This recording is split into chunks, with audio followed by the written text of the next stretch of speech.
How do you know you're making progress in learning a foreign language? When you first start learning a new language, you learn things quickly. And so you feel this speed, going up. You remember a lot of words. And because you feel that every time, with every step, you can say more, you can express yourself better. At some point, you will notice that you've reached a plateau at which you no longer know what to say or how to express yourself, or you feel like that learning new words is taking you a lot more effort than before, and so you feel stuck. So how do you actually know you are making progress? To answer this question, you have to know, what do I want to progress in? And so in language exams, you have 4 parts: reading, listening, speaking, and writing. And we will talk about each of them. And let's start with speaking. When evaluating speaking, the examiner will look at your speech rate, at your pronunciation, at your grammar, vocabulary, and also your accent. And now the accent is probably not the most important thing, but I would still recommend to focus on that, because if you mispronounce a word completely and the examiner does not understand you, if they do not understand you, they cannot evaluate you properly either. So it is still important to pronounce words correctly. If you simply cannot pronounce a word just like the native speaker does, it's no big deal, but the better you do it, the more points you get. So how do you know you're making progress on your pronunciation? You can check that by recording yourself. Every time you prepare for the speaking part, and you can record your answers, so you can record speaking, and then when you listen back, you see, oh, this time I actually pronounced the word correctly. Because, but to know that you are pronouncing words correctly, you need to know what the correct pronunciation is. So if you're not sure about a certain word, I would still double check to see if you're saying that correctly. And once you see that, okay, now I've started pronouncing the word right, that's your progress. Let's say when preparing for language exams, you will work with sample tasks. So when you have a sample task, you first write down your answer the way you would answer it when speaking. Like you actually write it down you kind of script your answer, okay? And all the words or all the grammar constructions that come to your mind have to be on paper.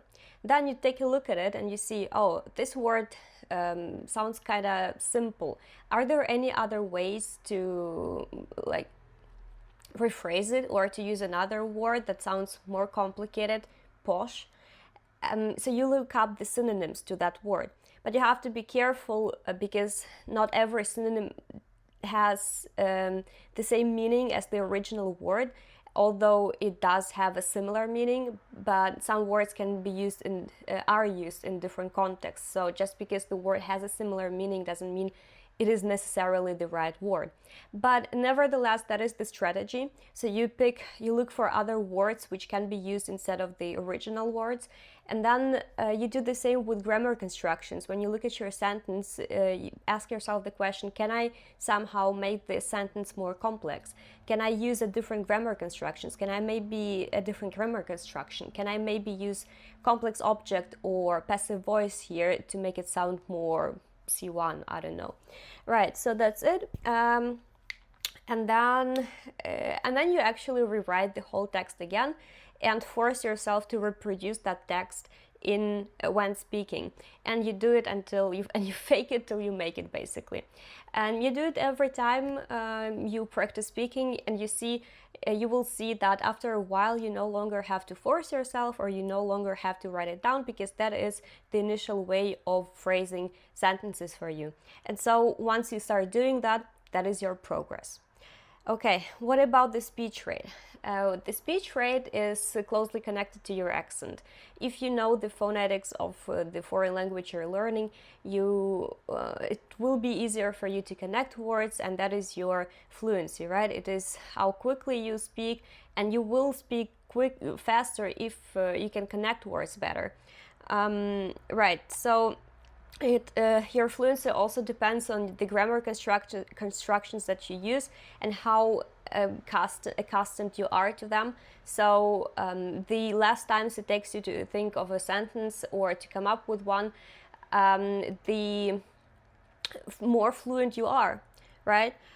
Right, and also it's about finishing sentences. Sometimes people start a sentence and they do not know how to bring it to the end. So once you can do that, you also know you are more fluent, because you can come up with more ways of finishing a sentence, even if you didn't initially know how to end it. So the next section is listening, and when preparing for listening, you always do some sample tests, right? So you need to keep score of how many answers you get right, and if it's below 50%, it happens for two reasons. Either the tasks you're working with are not of the same level you are preparing for, meaning you have to start preparing for the level, like one level below the level you're aiming for, and then start preparing for the level you're aiming for, at least in listening. Or you simply do not know how to solve those tasks, so that means you have to like look up what strategies there are to train listening, right? And also I made a video on listening, so you can check it out. But if you get 50% and more, the way of checking whether you are making progress or not is simply by seeing whether this number changes positively or not. And so if you feel like you are getting enough points, enough questions right, but you're not really satisfied with that, and you keep on getting the same amount of points every time you do those tests, that means you simply do not understand what you're hearing. And in that case, you need to train your general understanding, and for that you have to immerse yourself in the language and listening as much as possible. And like, I recommend watching YouTube videos or watching sitcoms. They are great for that because they train your general English, right? But also if you want to focus on something more academic, then start listening to podcasts. Okay, another thing, another thing that is like a kind of sign that you have improved your listening, you find yourself more comfortable working with longer audio tags, and you get tired, but after like 40 minutes, which is normal. Because sometimes people have a difficulty listening to like a 5-minute audio text, which is not that much if you think about it, right? Okay, as for reading, it's just the same as listening. You need to keep track of how many answers you get right. But also, if you see that if you're getting less than 50%, that you need to start working on the text that you get. And actually like making sure, like translating words or figuring out what constructions were used in that text that made it so complicated. And you will notice that once you have worked on multiple texts like this, after a while you will see the same words again, you will see the same constructions again, because it's not some fiction, right? Academic texts are the only thing that changes is the content, but the amount of words and the amount, like academic words, and the amount of constructions that can be used in it is limited. So you just need to learn them, right? You need to get used to them, and once you get used to them, that is the sign that you get better at reading. You spend less time reading a text, you are better at those strategies that you need to have to solve those tasks, right? So, and you also spend less time reading, or you are more comfortable with reading complex texts. That means you have trained your brain for that.